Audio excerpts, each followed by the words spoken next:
Out of all of the unpopular opinion videos I've made over the years, this one has been the most difficult to write. Not because I lack spicy opinions concerning Tears of the Kingdom, but rather because I'm not entirely sure what's considered unpopular. In order to explain this better, let's back up a bit to Tears of the Kingdom's predecessor, Breath of the Wild.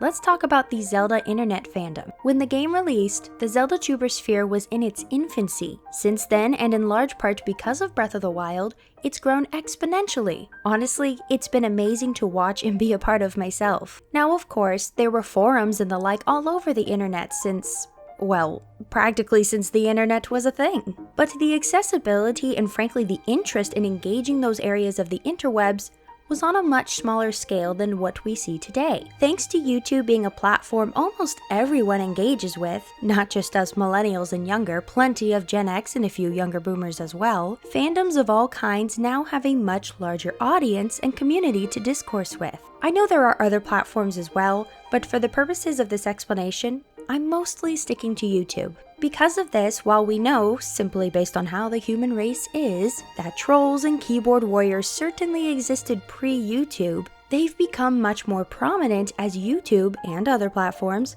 become more widely used. And herein lies the source of my conundrum. Are these opinions that I'm going to share really that unpopular? With there being so many pockets of the community at large, I can arguably find any part of the Zelda fandom that I want easily. Every opinion I have listed as unpopular probably has a huge following of those who agree with me, right? You could argue that's how it always was, but let's think. Ocarina of Time has been hailed as one of the best Zelda games of all time forever and always. I share this thought, by the way. And without a doubt, to say otherwise has almost always been considered unpopular. Not invalid, just not widely felt. With the platforms growing, we now do see an increase of the voices that were once toting the unpopular. Absolutely nothing wrong with that. That's literally what this video is. But you can see how a game being released in the thick of what we have now means it's difficult to tell what's truly the popular and unpopular thought. Most people are very brave behind their screens, whereas these conversations used to happen in person a lot more, and thus more civil discourse ensued. Without such, it seems like every opinion is so loud. Okay, longest intro ever, but all of this to say, I'm sure every single opinion I've listed for this video probably has a decent chunk of people who would totally agree. I made my list based on what thoughts of mine seem to garner the most pushback, and sometimes backlash, negativity, and vitriol. Look, not every conversation is as chill and civil as this amazing 3-hour discussion video between a bunch of us Zelda tubers hosted by Capt Bergerson that you should totally check out. Yes, this is how I've always done these videos, but my point is that it was far more difficult in this case because I couldn't always tell what was unpopular thought and what just drew a few of the super loud negative Nancys. Maybe this whole intro was unnecessary. Anyway, jumping into it, let's go. Tears of the Kingdom is not over-glorified DLC. Most of the time, I do try to understand the other perspective on opinions, but this one I truly do not get. Tears of the Kingdom is anything but DLC. I often feel that many have this viewpoint for two main reasons. The first being the fact that Tears of the Kingdom was born out of having too many ideas for, you guessed it, DLC to Breath of the Wild. Hence they hear originally DLC and subconsciously can't get that out of their head. The second because it's the most direct sequel we've had in the series. It's the only one to take place in the same world as its predecessor. Perhaps these two things combined lead many to feel Tears of the Kingdom is basically DLC? Well, suffice it to say, I do not share this thought at all. It's funny because others complain there's too much to do in Tears of the Kingdom. Anyway, between the entirely new main quests, story, side quests, abilities, and so much more, the only major overlaps are music, graphics, and the base of the surface of Hyrule. Even then, there are differences in all of these areas. Just because it began as DLC doesn't mean it stayed that way. It clearly didn't. It's one thing to feel like it's DLC due to the overlaps, but an entirely other thing to claim that's all it is. I know it's not everyone who feels this way, but but the general vibe I've gotten from those that view this game as just being big DLC is that they essentially just wanted the developers to move on from Breath of the Wild. Fair enough if that's what you wanted. Again, not speaking for everyone who feels it's DLC. That's simply the gist of what I've heard. The Zonai shrines were way better than the Sheikah ones. As much as I love the old school traditional dungeons, I actually do enjoy shrines. My understanding is that many were disappointed with the Shrines of Tears of the Kingdom for a few different reasons. Either just one of these, or multiple. They didn't care for the Shrines of Breath of the Wild, so naturally having them return is a bummer. Even if they enjoyed the Sheikah shrines for what they were before, they really didn't want them again, and had hoped for more classic dungeons and for the game to move away from shrines. They actually do like the shrines, but didn't like them as much as the ones in Breath of the Wild. They felt there were too many shrines in Tears of the Kingdom, and that many were too similar. Like I said, it could be one or a mix of these thoughts that lead one to feel disappointed with this aspect of Tears of the Kingdom. Totally understandable. I just don't feel the same. I enjoy the concept of shrines in general as an easy way for me to level up without feeling bogged down by a big dungeon. Though again, I do love a good dungeon. On top of this, I enjoy the actual puzzles and mechanics of the Tears of the Kingdom shrines far more than those of Breath of the Wild. I never finished the Sheikah shrines, but was keen to do so with the Zonai shrines. A big part of that is because of our arm abilities. I love them far more than the Sheikah Slate abilities, though I do miss my remote bombs. The depths were more than just copy and paste. Notice I'm not saying the depths were not copy and paste.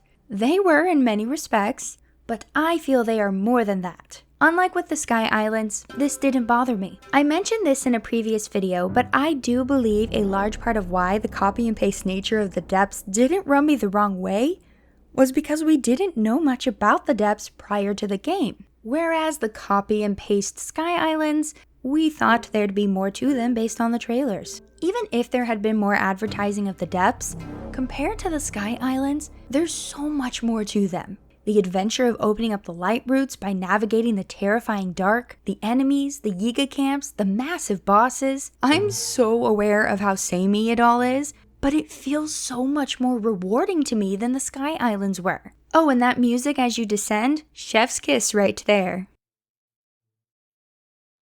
The NPCs not remembering Link makes sense. Most of us, I'm sure, were quite curious about the NPC interactions considering this is a totally direct sequel. Hence, most of us were probably a bit confused by just how many NPCs seemed ambiguous in whether they knew him or not, or flat out didn't remember who Link was at all. I mean, the horses carried over, so surely any NPC interactions we had in Breath of the Wild should have translated as well, right? While this confused me, it didn't annoy me too much. In fact, I honestly felt most of it was justified. In fact, Capt Burgerson did a super in-depth video looking into every NPC that was in both Breath of the Wild and Tears of the Kingdom and how their remembrance of Link holds up. Frankly, you realize it's not as crazy as it seems. I highly recommend giving that video a watch if you were annoyed or even just curious about why so many NPCs don't recognize Link. But while I agree that it would have been nice for any interactions we had in Breath of the Wild to carry over with our horses, I'm really not that bothered by this and believe there is good reason for so many NPCs not remembering Link.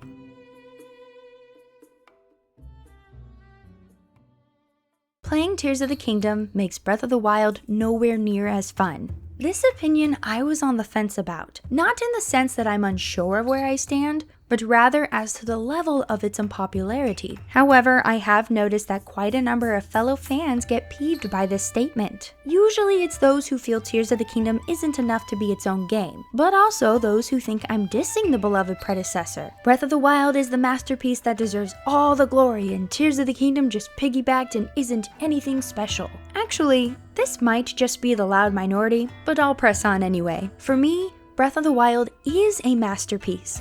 But Tears of the Kingdom just does so many things better than Breath of the Wild that going back to it even just for gameplay footage is difficult. Not that I don't still have a massive soft spot and love for it, I do. I know the day will come where I will play these back to back. It's a fantastic game, but for me, Tears of the Kingdom is 10 times better, which is saying something considering how much I loved Breath of the Wild.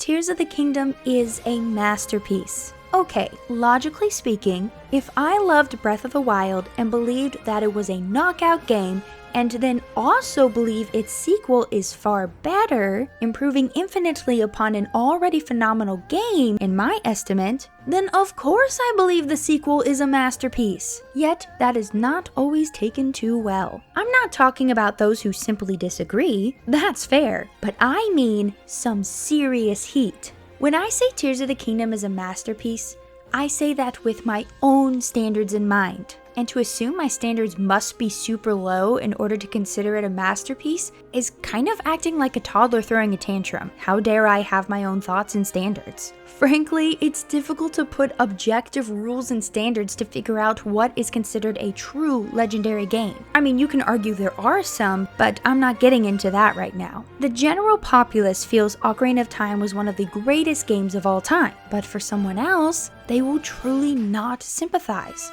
What's wrong with that? Well, it's the opposite here. I know the criticisms this game is receiving and will forever get, most of which are critiques I don't agree with. So naturally, I will favor it highly. This is such a subjective thought line that I suppose all I can say in summary is, yes, I think Tears of the Kingdom is a masterpiece, and I know most do not share this feeling. That's okay. The story was fantastic.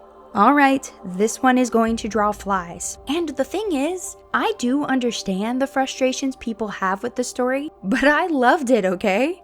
Look, I have two main critiques. The fact that we had to access it via memory again, and also that it could have been easily set to be seen in order. Though I found the quest to see them in order fairly easily. Other than that, I loved this plotline. I loved the characters. I loved how emotionally gripping it was. I was so invested. I cried. I wanted to scream with both draconifications, absolute best final stage of a final boss in any Zelda game I have ever played. Lore inconsistencies? Welcome to Zelda. Feels made up on the spot. Have you read Hyrule Historia and Hyrule Encyclopedia? Or listened to any developer interviews? English translation left a lot to be desired? Maybe, but also have you ever translated something not just to match the original, but also lip flaps for the voice actors? My point is, feel these feelings you're having, but if you try to use points like these in an attempt to convince me the story sucked, you're wasting your breath. Or your fingers as you type. I loved this story and have no shame about it, nor should I. So were these that unpopular? Depends on the crowd, I guess.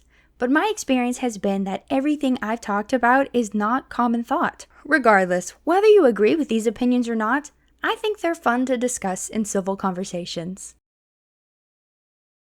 Thank you so much for watching this video. If you enjoyed, please consider liking it, subscribing to the channel, and commenting your thoughts below. Apparently, comments tell YouTube this video is interesting enough for them to promote. A big shout out and thank you to all my patrons whose names you see on the screen right now, especially my champions in the Hylian Knight tier, Joking Batman, Geek Mom, Lorulian Sheep, McToppler, Sören, Quaris, and Massimo. Y'all are the best. But anyway, that's all for today. Thank you for watching.